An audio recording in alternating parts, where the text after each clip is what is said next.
Hello everyone, welcome to let's study classes. यहाँ इस channel पर हम यूजीसी नेट के पेपर 2 एजुकेशन की तैयारी करते हैं, वो भी फ्री ऑफ कॉस्ट। फ्रेंड्स, अगर आपने मेरा चैनल सब्सक्राइब नहीं किया है तो उसे सब्सक्राइब कर लें और बेल आइकन पर प्रेस कर दें ताकि मेरे आने वाले हर एक वीडियो के नोटिफिकेशन आपको टाइमली मिलते रहें। और जो भी कंटेंट मैं आपको पढ़ाती हूँ उससे रिलेटेड अगर कोई भी क्वेरी है तो कमेंट बॉक्स में आप टाइप करके छोड़ दीजिएगा। मैं जो उस क्वेरी को जल्दी से जल्दी उसको सॉल्व आउट करने की कोशिश करूँगी। ओके, सो फ्रेंड्स, अभी तक हमने इंडियन फ़िलोसफीज़ की के बारे में हम जान रहे थे, स्टडी कर रहे थे। तो मैंने आपको इंडियन फ़िलोसफी के अंदर सांख्य, योग, वेदांता, बुद्धिज़्म और जैनिज़्म, इसके साथ साथ मैंने इस्लामिक दर्शन आपको पढ़ा दिया है। और आज हम दयानंद दर्शन के बारे में बात करेंगे। सो फ्रेंड्स, आज की हम इस वीडियो को स्टार्ट करते हुए दयानंद दर्शन के बारे में बात करते हैं। सो दयानंद दर्शन फॉर एजुकेशन, यानी कि आप जानते होंगे कि आपने नाम सुना होगा महर्षि दयानंद का, तो उन्होंने ही ये दर्शन दिया था जिसका नाम था दयानंद दर्शन फॉर एजुकेशन। तो इसके फाउंडर कौन रहे हैं? इसके फाउंडर रहे हैं स्वामी दयानंद, जिनकी टेस्टमनी इनकी एक बुक आई थी जिसका नाम था Satyarth Prakash.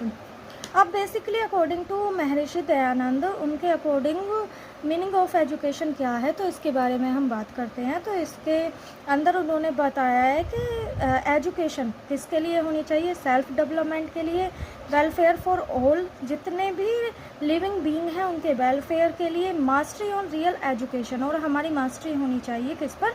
Real education. Real education means कि वो एजुकेशन जो कि सपोर्टेड हो for goodness, for life, for self realisation. जो भी एजुकेशन हो वो हमारी सेल्फ के रियलाइजेशन के लिए इम्पोर्टेंट होनी चाहिए। बेसिकली उन्होंने इसके साथ साथ अपने जो कॉन्सेप्ट दिया था, उन्होंने जो दयानंद दर्शन दिया था किसके लिए, दयानंद दर्शन जो उन्होंने दिया था उसमें काफ़ी सारे उन्होंने टर्म्स यूज़ किए हैं जिसके बारे में मैं आपको आज बताऊंगी। तो बेसिकली फर्स्ट उन्होंने बताया था किसके बारे में? रिवार्ड और पनिशमेंट के बारे में उन्होंने सबसे पहले बताया था कि रिवार्ड और पनिशमेंट से के बारे में क्या क्या कहना चाहते हैं, इसके बारे में हम स्टडी करेंगे। तो सबसे पहले अगर हम टर्म की बात करते हैं तो टर्म है हमारा रिवार्ड और पनिशमेंट।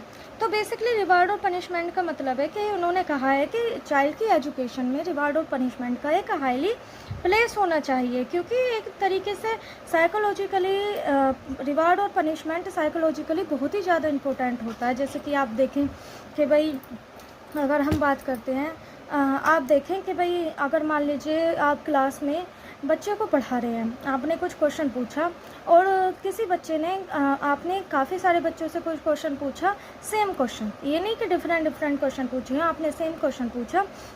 उसमें से मान लीजिए आपने 10 बच्चों से पूछा, 10 बच्चों में से क्या किया कि 4 बच्चों ने सही आंसर दिया और 6 बच्चों ने गलत आंसर दिया। तो आपने क्या किया कि भाई जिन्होंने अच्छा आंसर दिया है, जिन्होंने करेक्ट आंसर प्रोवाइड किया है, उसको आपने एक टॉफ़ी दे दी, यानी कि आपके लिए आपने क्या किया, उसको रिवार्ड दे दिया बच्चे को। तो बच्चा उससे क्या होगा? मोटिवेटेड होगा कि हाँ भाई हमारी टीचर, अगर हम कल मान लीजिए हमारे टीचर कोई भी क्वेश्चन पूछते हैं और उनका अगर हम आंसर देते हैं तो वो हमें रिवॉर्ड के रूप में कुछ ना कुछ देंगी। ऐसे ही पनिशमेंट की बात है कि अगर आप देखते हैं कि क्लास में कोई बच्चा मिसबिहेव कर रहा है तो आप उसको पनिशमेंट दे सकते हैं। उस टाइम पे जो दयानंद स्वामी ने जो अपना दर्शन दिया था उसके अकॉर्डिंग उन्होंने पनिशमेंट को भी लीगली माना है। आज के टाइम पर ये इलीगल है, लेकिन उस टाइम पर उन्होंने लीगल माना है। अब बात आती है मोरल एजुकेशन की। तो मोरल एजुकेशन यानी कि इसका मतलब है कि बच्चे को मोरल एजुकेशन देनी चाहिए, उसके अंदर जितने भी वर्च्यूज़ हैं उसको डेवलप करना चाहिए, और उसको जो है जो उसके अंदर वाइस हैं उसको क्या करना चाहिए? डिस्करेज करना चाहिए। यानी कि आप उसके अंदर ज़्यादा से ज़्यादा वर्च्यूज़ को एनहांस करें और उसके अंदर जो वाइस हैं उसको डिस्करेज करें। ये उन्होंने मॉडल एजुकेशन के बारे में कहा है। अब बात आती है रोल ऑफ पेरेंट्स, कि पेरेंट्स का क्या रोल है। तो ये जब एक तरीके से कहा जाता है कि एक बच्चा जब पढ़ सकता है जब उसके पास 3 प्रॉपर इंस्ट्रक्शन हो। सबसे पहले कौन सा हो गया? मदर, दूसरा फादर और तीसरा टीचर। भाई सबसे पहले आप जानते हैं कि सबसे पहले गुरु बच्चे की कौन कही जाती है, उसकी मदर ही कही जाती हैं। कि अगर उसकी मदर हैं, उसको गुड वर्च्यू सिखाती हैं, उसको वैल्यूएबल वर्च्यू सिखाती है, तो बच्चा क्या होगा, डेफिनेटली अपनी लाइफ में सक्सेस अचीव करेगा। इसके साथ फादर है, फादर उसको क्या कहते हैं, उसको कहते हैं ना आउटसाइड जो एनवायरनमेंट है उसकी करेक्ट नॉलेज देते हैं, तो बच्चे के अंदर गुड वर्च्यूज़ डेवलप होंगे। थर्ड आते हैं टीचर। टीचर क्योंकि टीचर का तो इम्पोर्टेंट वर्क होता है, आप ये भी जानते हैं कि टीचर क्या करता है, बच्चे को सोशलाइजेशन बच्चे का करता है टीचर। तो इसी के साथ अगर वो अच्छा बिहेवियर बच्चे को सिखाएगा, उसका अच्छा गुड सोशलाइजेशन करेगा, तो बच्चे को ऑब्वियसली बात है कि अच्छा ही उसका डेवलपमेंट होगा। सो नेक्स्ट बात आती है वीमेंस एजुकेशन की। दयानंद सरस्वती ने बात की थी वीमेंस एजुकेशन के ऊपर भी। उन्होंने कहा है कि वीमेन को क्या करना चाहिए, एजुकेटेड करना चाहिए। कि जैसे कि आपने बात सुनी होगी कि आप लड़का पढ़ाएंगे तो लड़का क्या होगा, उसकी एक लिमिटेड क्राइटेरिया होगा कि भाई वो अपने परिवार तक ही सीमित रहेगा, लेकिन एक लड़की को पढ़ाया जाएगा तो वो सीधा सीधा 2 फैमिलीज़ को एजुकेटेड करेगी। तो उन्होंने कहा है कि वीमेंस एजुकेशन को स्ट्रॉन्गली क्या करना चाहिए, उन्होंने कहा है कि लड़कियों को ज़रूर मतलब बिल्कुल ज़रूर ही पढ़ाना चाहिए। इसके साथ उन्हें इक्वल अपॉर्चुनिटी दी जानी चाहिए कि बच्चा भी मतलब लड़का हो या लड़की हो, दोनों को इक्वल अपॉर्चुनिटी हो स्कूल जाने की। इसके साथ साथ उन्होंने कहा है कि वो कोएड एजुकेशन के फेवर में नहीं थे। उन्होंने कहा है कि ये भाई लड़के और लड़कियों का स्कूल क्या होना चाहिए, सेपरेट होना चाहिए। इसके साथ साथ उन्होंने जो करिकुलम है गर्ल्स एजुकेशन का उसको भी अलग किया, जैसे कि भाई गर्ल्स को होम साइंस पढ़ानी चाहिए और उनको बॉयज़ को क्या करना चाहिए कि ऑक्यूपेशन रिलेटेड वर्क से रिलेटेड उनको एजुकेशन दी जानी चाहिए। अब बात आती है हमारी टीचर्स रोल की। नेक्स्ट उन्होंने टर्म बताया टीचर्स रोल के, टीचर का रोल कैसा होना चाहिए। तो ये मैं आपको पहले ही बता चुकी हूँ कि टीचर किस में हेल्प करता है, बच्चे के सोशलाइजेशन में हेल्प करता है। तो उन्होंने तो स्वामी विवेकानंद ने कहा है कि टीचर को भी कैसा होना चाहिए, टीचर की भी गुड करैक्टर होना चाहिए और वो अपने टास्क के लिए डिवोटी हो।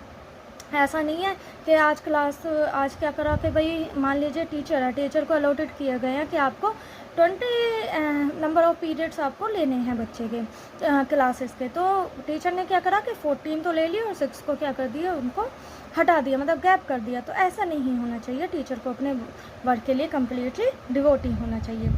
डिसिप्लिन, स्वामी दयानंद कहते हैं कि स्कूल में कैसा डिसिप्लिन होना चाहिए, बिल्कुल स्ट्रिक्टली डिसिप्लिन फॉलोड किया जाना चाहिए। ये ध्यान रखिए फ्रेंड्स, मैं आपको दयानंद दर्शन के अकॉर्डिंग बता रही हूँ, यानी कि उस टाइम के अकॉर्डिंग बता रही हूँ। आज के प्रेजेंट सिनेरियो के अकॉर्डिंग क्या है कि फ्लेक्सिबल डिसिप्लिन होना चाहिए। नेक्स्ट बात आती है क्यूरिकुलम की। तो इसमें जो दयानंद ने प्रेस्क्राइब्ड किया है कि एजुकेशन क्या होनी चाहिए, दोनों के लिए मतलब अलग अलग तरीके के, दोनों के लिए अलग भी हो, सिमिलर टाइप की मेल्स और फीमेल्स के लिए एजुकेशन हो। यानी कि क्या हो, जैसे कि फ़ीमेल्स है तो फीमेल्स के लिए भाई होम साइंस वगैरह पढ़नी चाहिए और जो मेल्स हैं उनके लिए वोकेशनल एजुकेशन पढ़नी चाहिए। इसके साथ ही उन्होंने वर्णास के अकॉर्डिंग क्या किया है कि भाई जनरल करिकुलम बताया है और अलग अलग टाइप से अलग अलग तरीके से उन्होंने करिकुलम को बताया है। अब आते हैं मीडियम ऑफ इंस्ट्रक्शन। तो एंशियंट इंडिया में जो ट्रेडिशनल है, जो दयानंद फेवर करते थे कि भाई बच्चे को किस टंग में पढ़ाना चाहिए, उसको मदर टंग में पढ़ाना चाहिए। मदर टंग यानी कि संस्कृत, मदर टंग और साथ में संस्कृत लैंग्वेज, 2 लैंग्वेज होनी चाहिए, मदर टंग और संस्कृत लैंग्वेज।